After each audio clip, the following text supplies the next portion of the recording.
யார்கிட்டயாவது ஒரு பொறுப்பை நம்பி கொடுக்குறீங்க அப்படின்னா சனி வந்து உங்களுக்கு உழைப்பு போட வச்சுக்கிட்டே இருக்கக்கூடிய ஒரு அமைப்பு. ஆல்ரெடி வந்து உங்களுக்கு சனி சஞ்சாரம் ஆயிருக்குது இல்லையா உங்களோட ராசியில். அதனால வந்து உங்களுக்கு சுக்கிரனும் வராரு. சுக்கிரன் வந்து ஆசைகளை தூண்டக்கூடியவராக இருப்பார். அதனால் நீங்களாம் வந்து உங்களுடைய ஃப்ரெண்ட்ஸ் சர்க்கிள் நட்பு வட்டாரத்துலலாம் பேசுகிறீங்க பழகுறீங்கன்னா உழைப்பை எக்ஸ்ட்ராவாக போடுற மாதிரி இருக்கும். அப்போ உங்களுடைய உழைப்புங்கிறது வீண் போகக்கூடாதுன்னா ஆல்கஹால் எடுத்துகிட்டு இருக்கக்கூடிய சமயங்கள்லையோ இந்த மாதிரி ஏதாவது ஒரு விஷயத்தில் உங்களுக்கு திருமணம் அமையக்கூடிய வாய்ப்பு ரொம்ப ரொம்ப அதிகமாக இருக்குது. அதனால் ஒரு சில நேரங்களில் தான் நல்ல காரியங்கள் அப்படின்னு நம்மளுக்கு நடக்கும். அதுவும் presenting sponsor தமிழ் மேட்ரிமோனி.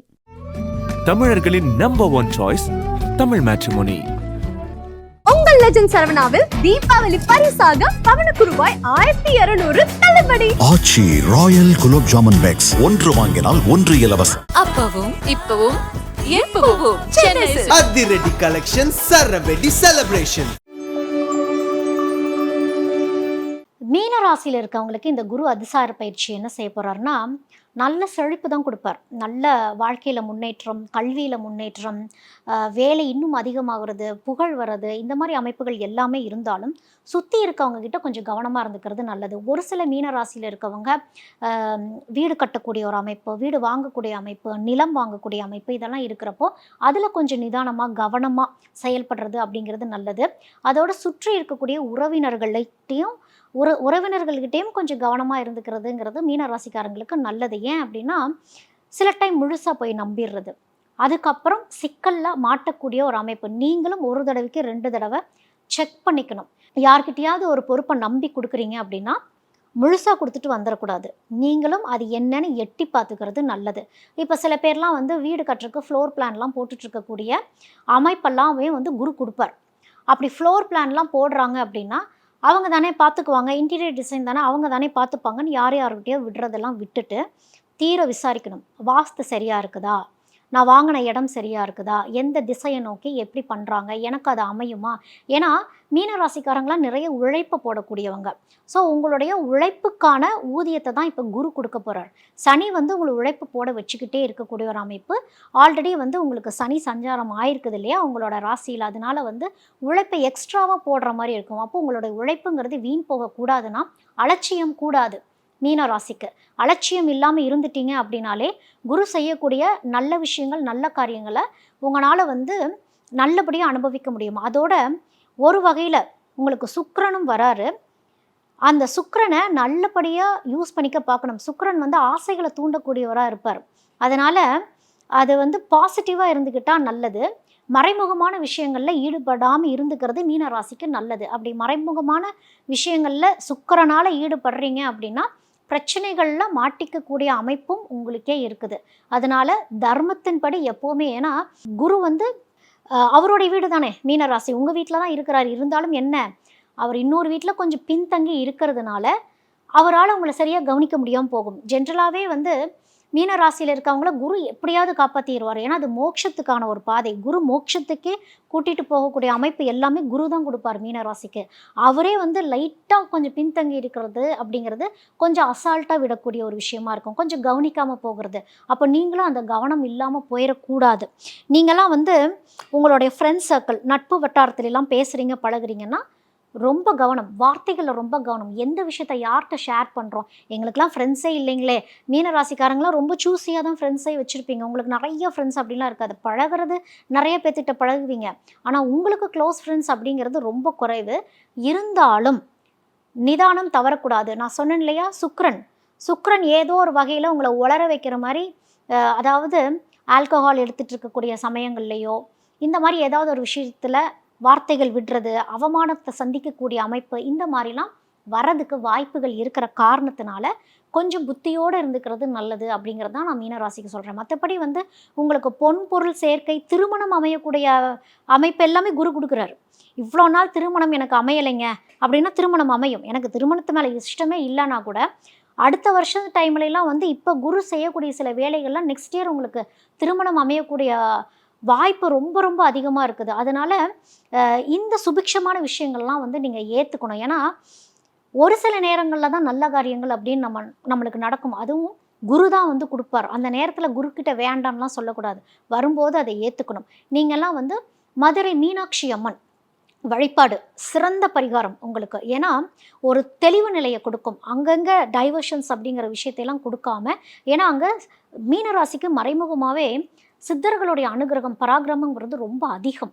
அப்போது அங்கெல்லாம் மதுரை மீனாட்சி அம்மன் கோயிலில் தான் வந்து சித்தர்கள் காலையில் 5 மணிக்கெலாம் வாசம் செய்கிறத நிறைய பேர் பார்த்துருக்காங்க. அவங்களுடைய ப்ரெசன்ஸ் அவ்வளோ இருக்கும், சித்தர்களுடைய ப்ரெசன்ஸ் மீனாட்சி அம்மன் கோயிலில். அதே மீனாட்சி அம்மன் மதுரை மீனாட்சி அம்மன் கோயிலுக்கு நீங்களும் அதிகாலையில் போய் ஒரு வழிபாடு பண்ணக்கூடிய ஒரு அமைப்பு இருக்குது அப்படின்னா தாராளமாக போய் காலையில் அதிகாலையில் பிரம்ம முகூர்த்த வேலைகளில் ஒரு 5 மணி ஒரு 5:15 மணிக்கு அங்கே போய் வழிபாடு பண்ணிட்டு வரீங்க அப்படின்னா உங்களுக்கு வாழ்க்கை சுபிக்ஷமாக இருக்கும். குரு பரிபூர்ண ஆசீர்வாதம் அப்படிங்கிறத உங்களுக்கு கொடுப்பார். அக்டோபர் 18, 2025 மிதுனத்திலிருந்து கடகத்துக்கு குரு வந்து பெயர்ச்சியாகி போகிறார். அதே இது நவம்பர் மாதம் திரும்பி கடகத்திலிருந்து மிதுனத்துக்கே போகிறார். அதுதான் அதிசார பயிற்சி, அதாவது ரிவர்ஸில் போகிறது அப்படின்னு சொல்கிறது. குருனா யார்? குரு வந்து அவர் தேவகுரு இல்லையா? அவரை வந்து பிரகஸ்பதி அப்படின்னு சொல்கிறது. தேவர்களுக்கெல்லாம் அவர் குரு.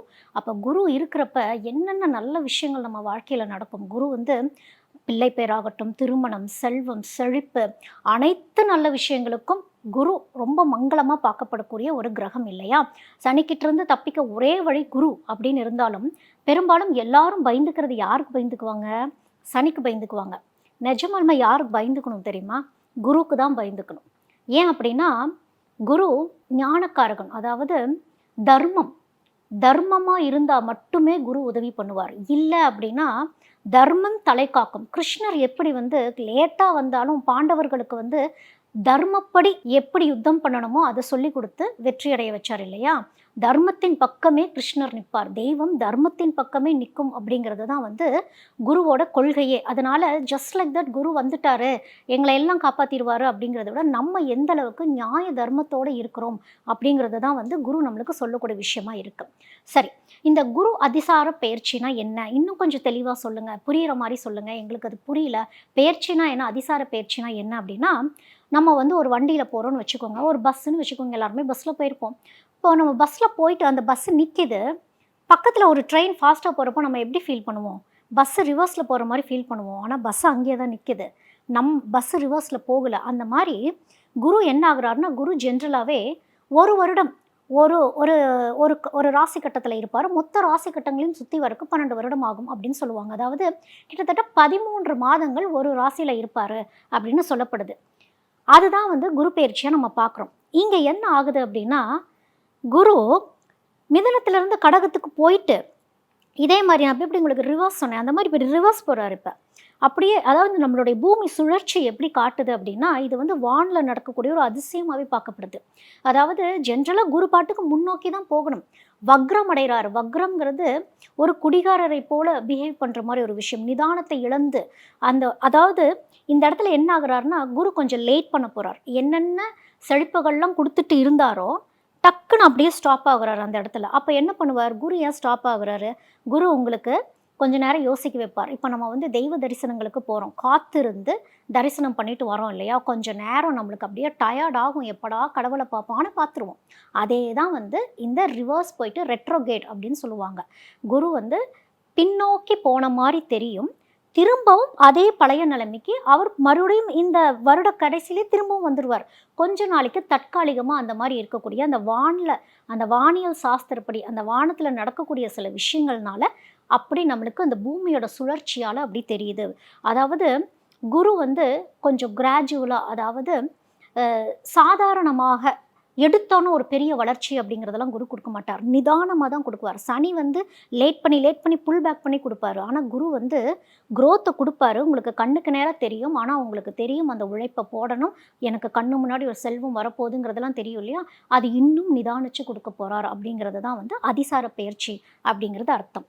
இப்போது என்னென்ன ராசிகளுக்கு இந்த அதிசார பயிற்சி என்னென்ன மாதிரியான நல்லதை எப்படி கொடுக்க போகிறாரு, என்ன பாடத்தை கற்பிக்க வராரு அப்படிங்கிறத நம்ம தெரிஞ்சுக்கணும். ஏன்னா குரு அப்படின்னாலே பாடம் கற்பிக்க தானே வராரு. அதுவும் இந்த அதிசார பயிற்சி எப்படி தெரியுமா, ஒரு கிளாஸில் இருந்து புதுசாக இன்னொரு கிளாஸுக்கு ஒரு வாத்தியார் போகிறப்ப அந்த வாத்தியார் எப்படி நம்மள்ட்ட பிஹேவ் பண்ண போகிறாருன்னே நம்மளுக்கு தெரியாது. அந்த மாதிரி தான் இப்போது இந்த அதிசார பயிற்சியும் நம்மளுக்கு உணர்த்த போகக்கூடிய விஷயமா இருக்கும். சரி, இந்த குரு அதிசார பயிற்சி யாருக்கெல்லாம் நல்லது பண்ண போகிறார் அப்படின்னா, கடகம், ரிஷபம், மீனம் இந்த 3 ராசிகளுக்குமே வந்து குரு அதிசார பயிற்சி நிச்சயமாக நல்ல விஷயங்கள் தான் கொடுக்கும். நான் சொன்ன சில விஷயங்கள் இருக்குல்லையா, கொஞ்சம் கவனமாக இருந்துக்கணும். அதில் கவனமாக இருந்துட்டிங்கன்னா உங்களுக்கு ஜாக்பாட்டே அடிக்கக்கூடிய ஒரு அமைப்பு அப்படிங்கிறது இருக்குது. யாரெல்லாம் ரொம்ப கவனமாக இருக்கணும் இந்த குரு அதிசார பயிற்சி அப்படின்னு பார்க்குறப்போ, மிதுனம், தனுசு, மகரம் கொஞ்சம் கவனமாக இருந்துக்கிறது நல்லது இந்த அதிசார பயிற்சியில். ஏன்னா குரு கொஞ்சம் பின்தங்கி இருக்கிறதுனால எங்கேயாவது ஒரு இடத்துல அவமானங்கள் சந்திக்கக்கூடிய ஒரு தருணத்தை அப்படிங்கிறது உருவாகிவிடும். குரு உருவாக்க மாட்டார், குரு பின்தங்கி இருக்கிறதுனால அப்படி அமையக்கூடிய ஒரு தருணம் இருக்கிறதுனால கவனம், மிக கவனம் அப்படின்னே நான் இந்த 3 ராசிகளுக்கும் சொல்லுவேன்.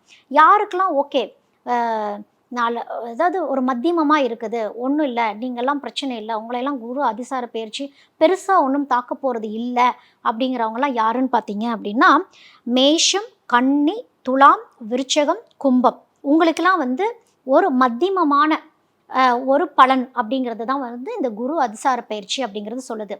பொதுவாகவே குரு அப்படிங்கிறவர் எதுக்கு வரார் அப்படின்னாலே, நம்ம செஞ்ச தவறுகளிலிருந்து சுட்டி காட்டி அதை சரி செய்யறதுக்கு தான். அப்போ இந்த குரு அதிசார பயிற்சி பார்த்து நம்ம எதுக்கு பயந்துக்கணும்னா, தர்மத்துக்கு தான் பயந்துக்கணும். சில பரிகார முறைகள்லாம் சரியான முறையில் பண்ணி பயபக்தியோடு பண்ணி இனிமேல் அந்த தவறை நான் செய்ய மாட்டேன், திருப்பி திருப்பி அதே பேட்டர்ன் அந்த ரெப்பிட்டேஷனுக்குள்ளே நான் போக மாட்டேன் அப்படிங்கிற குருக்கெல்லாம் வந்து வாக்கு கொடுத்துடணும். நம்ம குரு வழிபாடு பண்ணுறோம் அப்படின்னாலே அவர் வந்து நம்மளுக்கு டீச்சர் தானே. அந்த டீச்சர் என்ன சொல்லுவாங்க, ஓகே இனிமேல் நீ இந்த தவறு பண்ணக்கூடாது, இனிமேல் அந்த தவறு பண்ண மாட்டேன்னு சொல்லிட்டு திரும்பவும் நம்ம அந்த தவறு பண்ணுறோன்னா கர்மத்தின் பாதையில் போயிடுவோம். இது எப்படின்னா, கர்மத்திலேருந்து தான் தர்மத்துக்கு போகணுங்கிறது தான் விதி. அப்போ இந்த கர்மத்திலேருந்து தர்மத்துக்கு போகணும் அப்படின்னா என்ன பண்ணணும், செஞ்ச தவறுகளை திரும்பவும் செய்யாமல் இருக்கணும். அதே போல் அந்த கம்ஃபர்ட் ஜோன்லேயே இருக்கிறோம் அப்படின்னா, ஒரு முயற்சி பண்ணாமல் இருக்கிறோம் அப்படின்னா தர்மத்தின் பாதையில் நம்மளால் போக முடியாது. குருங்கிறவர் ஒரு முயற்சி பாதையை காட்டக்கூடியவர்.